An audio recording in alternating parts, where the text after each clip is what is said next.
Hello to the welcome group from week 10. Thanks to all of you for some great responses, I think, in both forums, and especially good conversation in the second forum about the nature of the welcome that all of the letter to the Romans, I think, is aimed to proclaim, to promote, but especially in the last couple chapters here, 14 and 15, this is really the central theme that I think brings a lot of the different threads of the letter together, and several of you pointed that out. So that was great. A few of you asked some questions, and I thought I'd just react as well as answer some of those questions to the conversation in the group. The first question that I think I want to take up is David Welds, your question, because I think you rightly point out that in some ways, this teaching of Paul's is straightforward, simple even. A number of you, Kelsey, others, talked about how, despite that, it seems like this just hasn't really been a really sort of formative part of the ethos of our churches. And so, David, you're asking, where, since a lot of us are not really committed to any kind of robust community life in our churches, where does this teaching land? And I just thought that was a great question because it's not obvious to me where it does land, since the nature of church for a lot of us just doesn't really include the formation of deep connections and the sort of mutuality that is in view in the last chapters of Romans. So, maybe the first thing to hear from this is the urgency of pursuing that kind of community together as church, whether that's as an entire local church or what I think is often a little bit easier to do, to look for a smaller scale of shared Christian life that we could develop and even grow to commit ourselves to, different kinds of small group or whatever, but hopefully not just what we sometimes come up with in our churches where, we're going to do a small group Bible study for a while or do a book study. It would be nice if we thought a little bit more about the practices, the patterns of life that Paul has enjoined upon the communities in Rome in this letter, and to see what ways we could begin to develop and incorporate those in a smaller scale. So a more kind of substantive giving and receiving of gifts. I think a more substantive material or financial commitment to one another, and where there is abundance, maybe a commitment to some transparency at that smaller scale, so that we could work at divesting ourselves more meaningfully financially in service of other parts of our community, whether the church or just the society that we're a part of in our local places or beyond. So, and I guess the other thing that leads me to say is that where this teaching might land, even if it is not going to land as directly, is in other meaningful sites of community formation that we're a part of in our lives.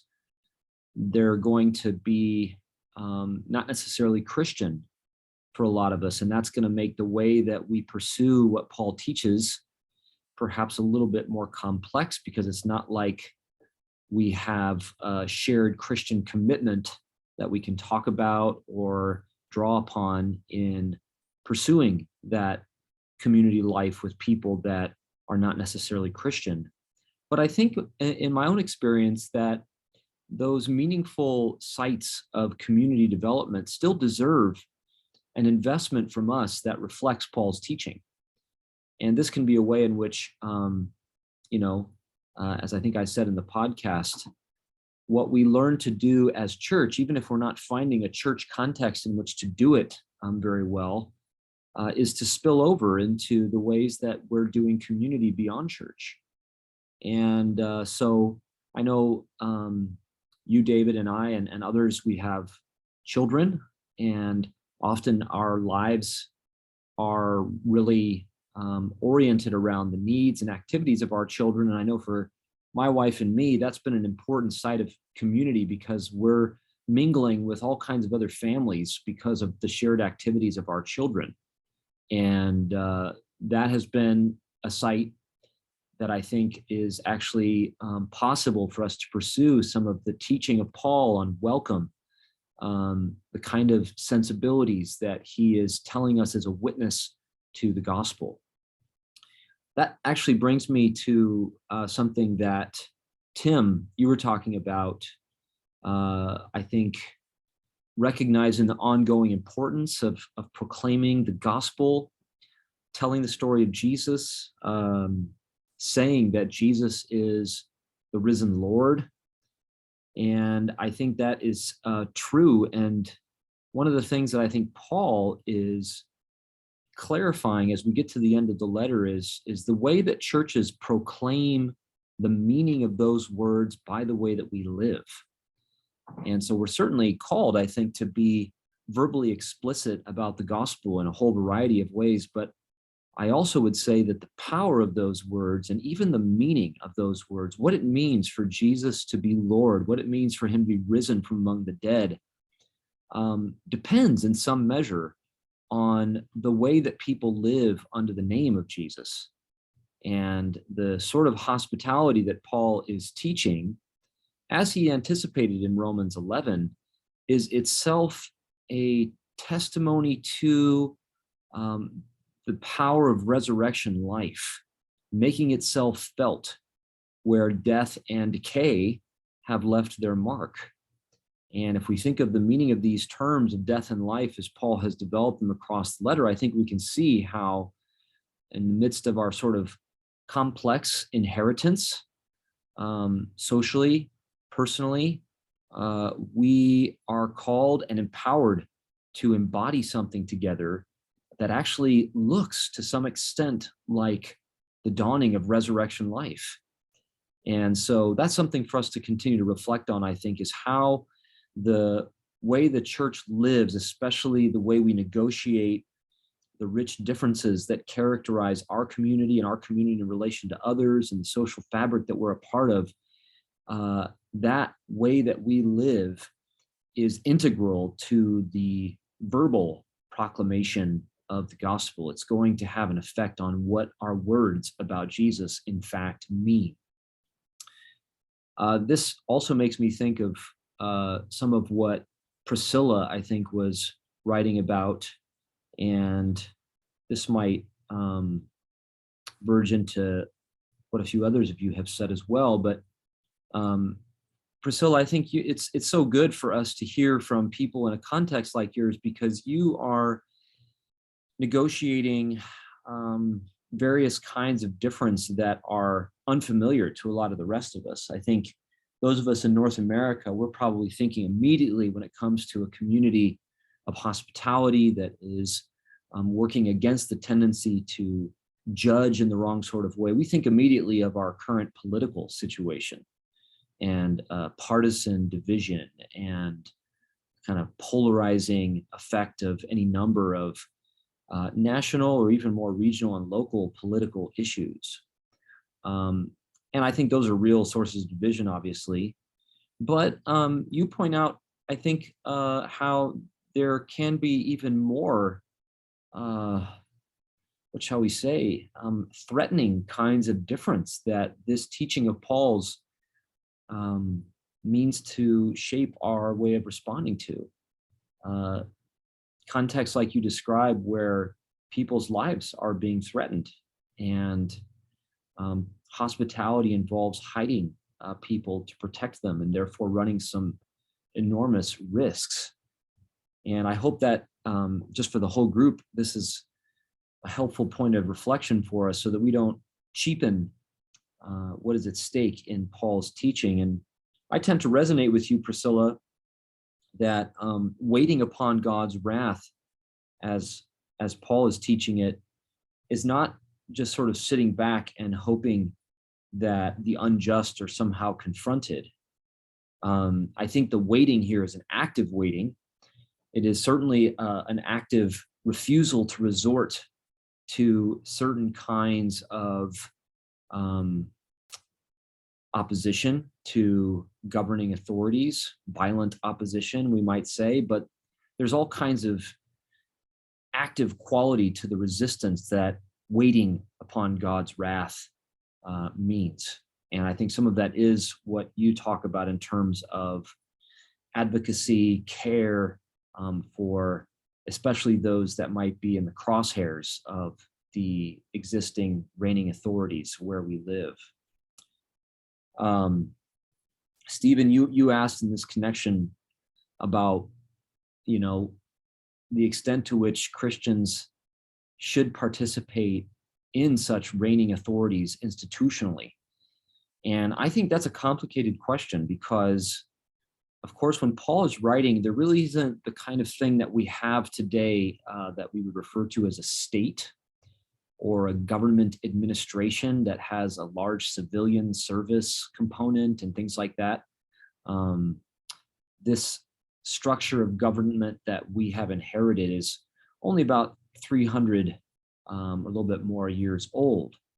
And so there's a whole new set of challenges and I think ethically ambiguous patterns that we find ourselves having to respond to.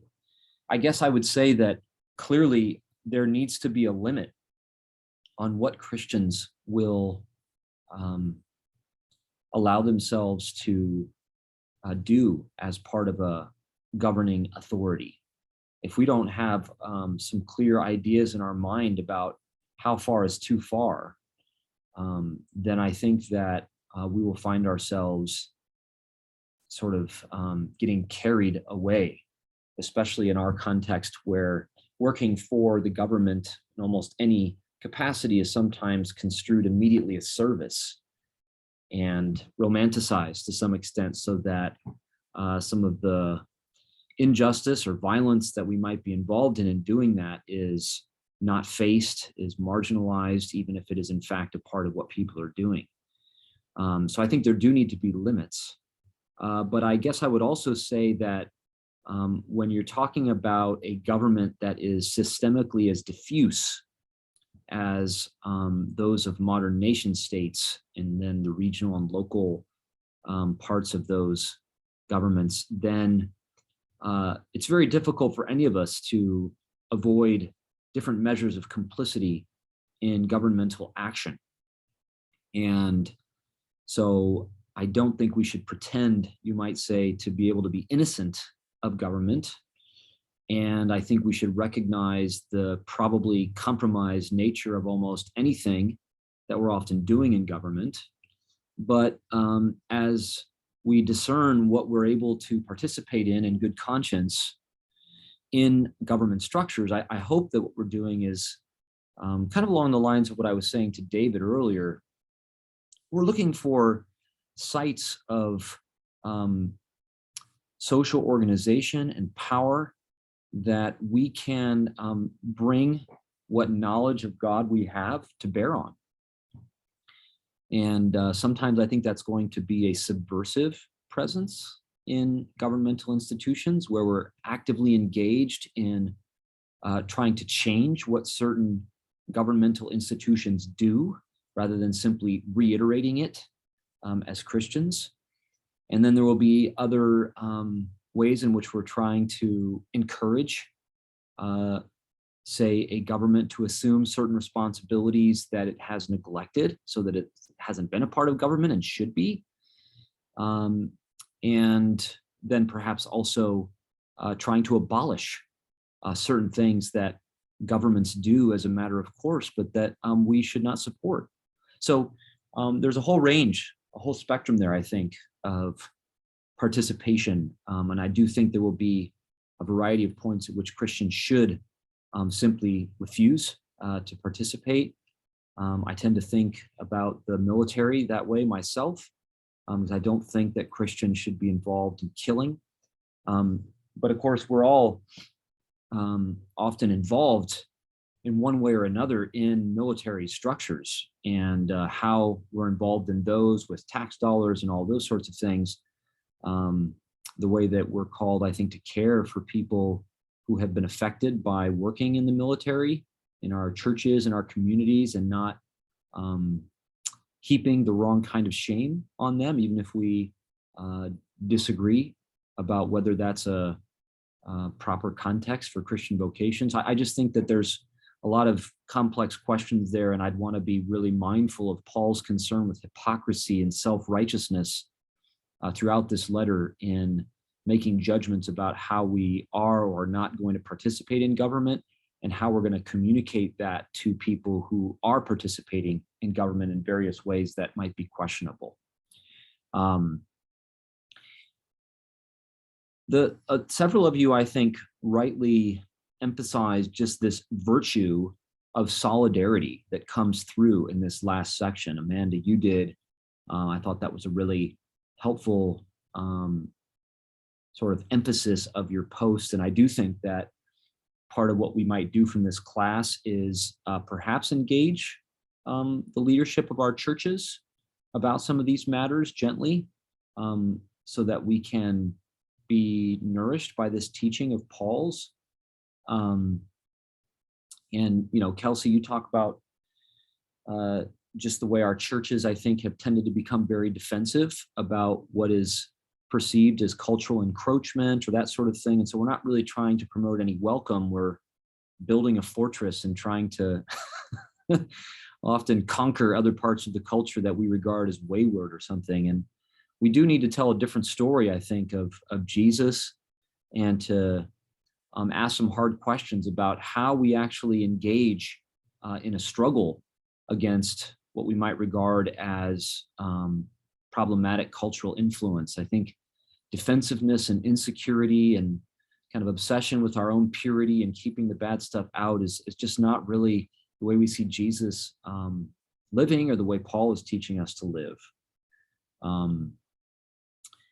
This also, Naran, you talked about the importance of this, and just trying to learn this practice of welcome. I'm glad you highlighted the way I think Paul does subvert the language of strong and weak in this passage. Like Priscilla was sort of saying, I think I myself come out of this passage identifying probably more with the weak than the strong, because I think there are good reasons not to eat certain things and not to participate in certain things of the society that we're a part of, while there are others in the church that don't find any difficulty with that stuff. But it's not really about defining weak and strong as a worse or better position, as much as it is orienting our life as concerned about the conscience of others, rather than only the dictates of our own conscience. And that is something I think, Naran, you spoke to, that is important for us to think through. Rod, also, I think the connection you made with chapter 12 is great here, because there is a direct continuity with the plea of Paul's for a sound mind, a dynamic of mutual giving, and trusting in this diverse apportionment of faith, rather than kind of trying to hoard power in the community or be hyper-minded. And that really is key to the spirit of welcome that Paul is teaching in the last couple chapters. Rod already answered Winston's question about recovery, but I thought that was a great way, Winston, to focus some of these difficulties. And again, it helps us maybe avoid a cheap interpretation of these last couple chapters of the letter, where we don't think that it's very difficult. Why doesn't everybody just get on board and be welcoming? It's there are kinds of difference that are not easy to negotiate.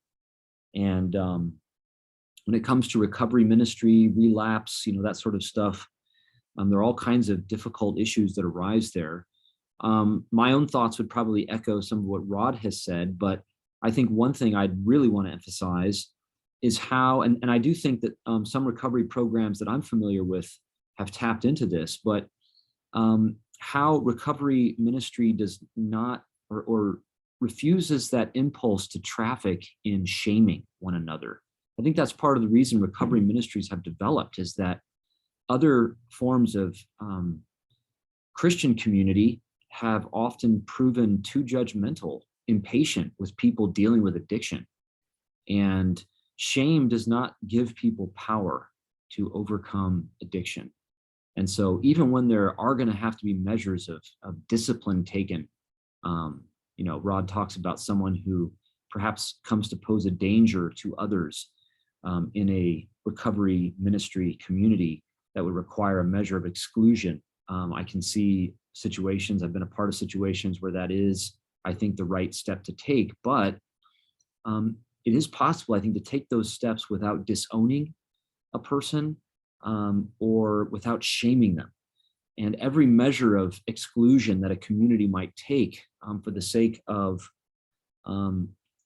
keeping the recovery ministry context one that is safe enough for other people to experience healing, every step that we take that effectively excludes someone from that as a measure of discipline, I think should involve accompanying measures of outreach to that person so that when someone is excluded, there are all kinds of other ways in which the community is reaching out to them and refusing to give up on them and communicating to them that that measure of exclusion is not a final word and that the community remains committed to them. So the tendency that we sometimes have to just kick people out when they really break the rules bad and to disown them, I don't think is a really Christian way of doing communal discipline. I guess last couple thoughts here. Helen, I appreciate what you said right at the beginning, maybe interacting critically with your own post in Forum 1. The Paul's words in Romans 13 really do lend themselves, I think, to a romanticization of repressive authorities. And that's been a problematic way that these words of Paul's have been received that I hope that we're going to question and disrupt. But what I liked about what you highlighted, drawing on maybe Stubbs, several of you did, is how subjection, if it is done in the way Paul is teaching us, I think can in fact be subversive of repressive authorities rather than a reinforcement of them. It's a way of depriving corrupt authorities of moral authority when we can embody a kind of subjection, not because we're afraid of those authorities, but because we are guarding our own conscience and because we have faith in what is in fact powerful to effect change in our world. And I think that can in fact be subversive, and we have some good examples that a few of you have talked about, even in our own recent history in the US. So good word on that. And Brian mentioned something that might pull a lot of these thoughts together from across the different contributions that you've made. But Brian, you talk about the importance of praying together. And I really appreciate you calling attention to that. Others of you, I think, commented on Brian's post in this regard. This is something that Paul teaches. It's funny because in another setting of subjection that has also lent itself, I think, to the wrong kind of repression, especially along gender lines in 1 Timothy 2, the concern there is also the way that the community gathers for prayer. And what I wanted to say about this, Brian, is that I think you're right that the way we pray together, hey, Zach, welcome. Good to have you, man. Don't have to check out here. I'm just finishing my recording of another group's conversation, but I'm happy for you to listen. So just hang out and then I'll be done just a second. Anyway, guys, in the welcome group,